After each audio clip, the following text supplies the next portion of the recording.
What's up? It's your boy Carcino here, and this is the movie review of A Birth of a Nation. Birth of a Nation, the Nate Parker sensational film that he made, taking the title from the book that was made by the crazy racist, well, I should say Confederate-driven racist book. But he just took the title from it, and right away when it said screenplay by Nate Parker, directed by Nate Parker, you know, this is Nate's film. Many people like Tupac Shakur and others have written scripts about Nat Turner and decided that this was the movie that they wanted to make and, you know, bring this film to life. For years, okay, a film like this has been kicked to the side, put on the desk, and has been turned down.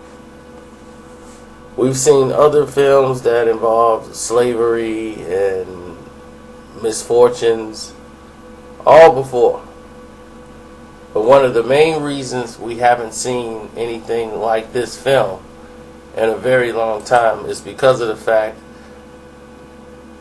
it shows a rebellion against the slave owners, something that they don't want to show you.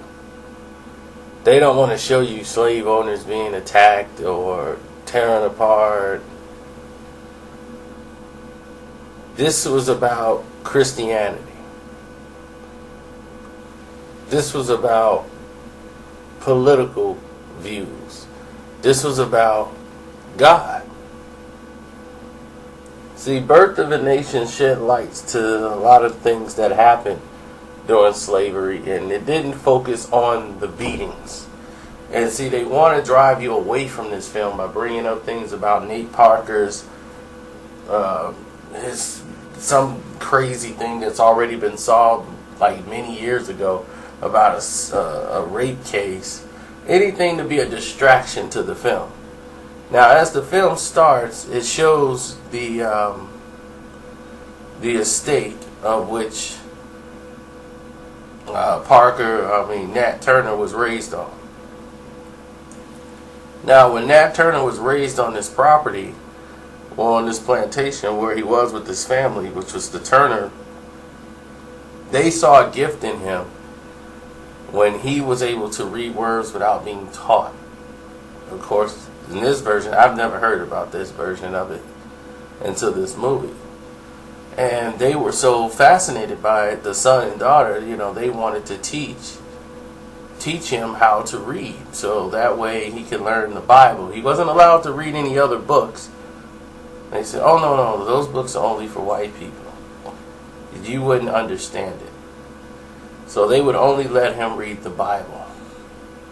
And the whole goals were for him to preach the Bible and learn it so that he could teach and pass on those words to the other slaves.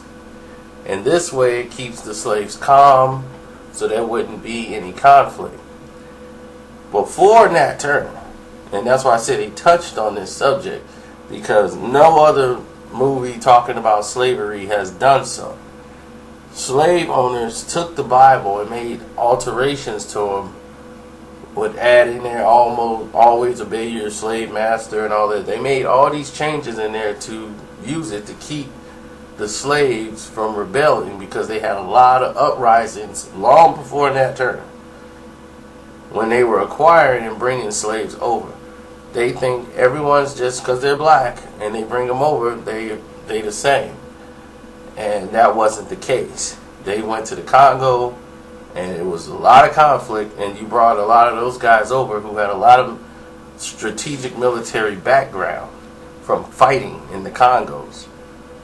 And they were able to communicate, even though some of them spoke different dialects, they were able to communicate and get people to join in, and strategically started to rebel against the slave owners. And they did what Nat Turner did beforehand. But let's stick to the movie. Now, Birth of a Nation, in this film, his directorial choices was more on like shame, guilt, responsibility, showing a young boy in his dreams, he's feared in all his things. He's seeing like images of him being surrounded by devils, and him just being a little boy in the dreams. He's terrified by these visions and all these perceptions, and his mother's telling him like they're just dreams. Don't be afraid of them. Don't give in to the fear. And it's so powerful and insightful as a film. I don't want anybody to not go see this film. I want people to go there and get educated on the type of knowledge that was being passed on through the film. They didn't focus on the beatings, but they want to tell you, man, I'm just sick of these slave movies, man. It's not that. This is an educational movie. They're not beating people for gratification. You're not seeing all this extra rape scenes. They don't show you this because they don't want you to lose and forget the message. Penelope Ann Miller played a great role again as the daughter, and as Elizabeth Turner, and I thought it was a tremendous job that she did. And then when the Reverend Turner died, it showed him, as nice as he was, and as greatly as they got along on that Turner plantation, they didn't really believe in beating their slaves. And they had a pretty decent reign. That's why they were mostly revered, and like people were like, oh, they think they're better than us. And they kind of fell out of society, as far as the other slave owners who was like stepping on them, beating them, and just doing all this extra crazy stuff to them. Here, they were treated not like whites, but better than animals. And they thought that he was going to be, in the church, and as soon as the Reverend died, she put him out in the field of work. And it's like, whoa, I thought that, okay, well, I guess I'm back to the field to start working, no problem. But he still worked with the Bible, and, he convinced the son who became the new Sam Turner, who became the new Armie Hammer, played a great role playing him. He decided to take over, it fell on him to be the new owner, runner of the land. And since it's been under his control, most people, they don't want to have nothing to do with him. And because he's the way he is, and he lets, Nat go everywhere with him and basically do work. He's well spoken. He doesn't question or challenge people. He mostly just stay in his lane and keep the peace.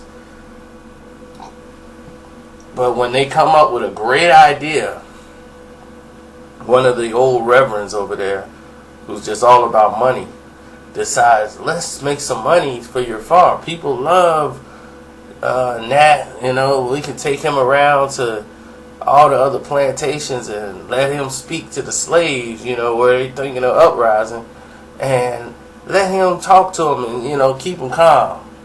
And then he's like, you're going to make a pretty penny for you. So right away, he's like, yeah, okay, yeah, that sounds like a good idea. So now he's making some money again. Now he's getting back into play, like, all right, I'm back at the table. And now he's ready to compromise who he is because he wants to stay at the table. And then it comes to a situation where Nat has to choose to do something that's going to upset white people, or he's doing it because by law of God it says he can do it. And that's when it comes into a level of conflict where you get to see, like, even though these people, you got along and they treated you well and this and that, he's still the slave owner. You're not his friend. He doesn't love you. Okay? He's might be empathetic at times, but never lose focus of that. And he didn't, but he learned a lesson right there. He thought, I can be emotional, say things that I probably shouldn't say, and then that's that. You know, so no. He learned a valuable lesson and then decided to make a decision. Now, this is an excellent movie. And I love the imagery again when they show when he was a grown man, how he was a little boy surrounded by the devils again. And then his self shows up in war mode as a man and he confronts the devil, just walks up into the devil. And the devil's afraid. They're afraid of him.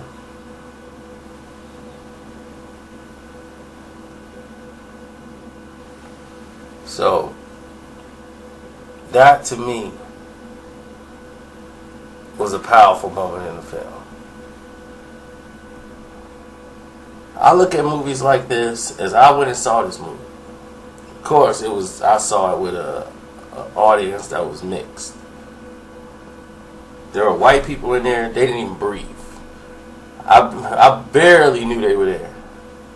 When the movie was over, you know, it was some brothers powerful in there, like, man, you know, like, brothers is charged. The white people, they crept out of that place. They crept out, like, let's go. Like, grab your stuff, let's go. Like, let's get out of here right now. You know, because they were so afraid, and it still shows that that fear is right there and clear and present. They fear is the reason all of these things happen and take place. They make unnecessary observations and decisions based off fear. Believe me, black folks ain't thinking about y'all. They're not. So you don't have to worry about them. They don't want you. They just want to live their lives, get paid, do what they want to do. They'll stay away from you and do anything. They don't want to harm you. Why are you so concerned about them? And that is the whole gist of it. People have a lack of understanding for other people's, lane, because normally the majority of white people, they don't care. They only like what they like, and they only have empathy for them. They can't see it for anybody else. The majority of them, they don't understand it. It confuses them. But overall, I think that this movie needs to be watched by everyone so you can see how misguided this entire nation was, and then how it was built, how profits were made.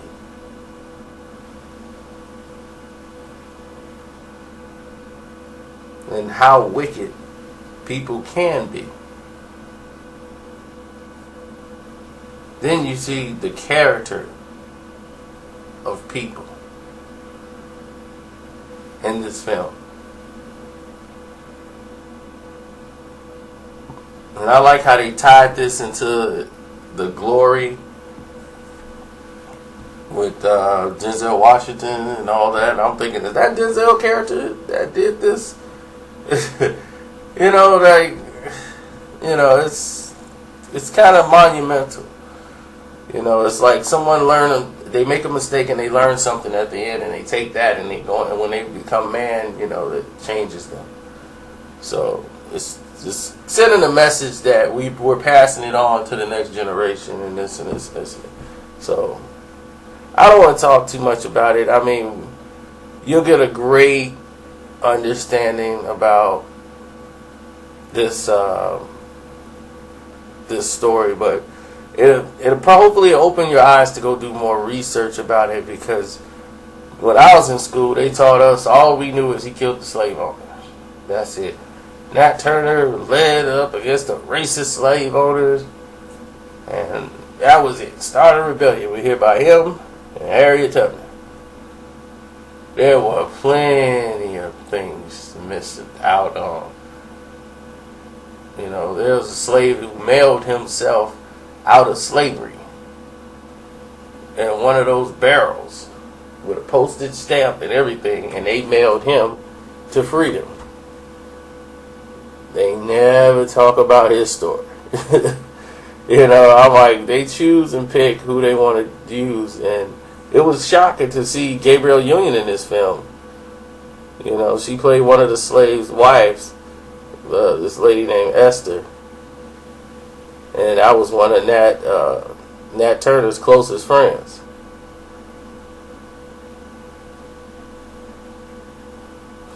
And of course, they had the house Negro, the guy that stayed in the house and did everything that Sam wanted him to do. And they called him the house slave. You know.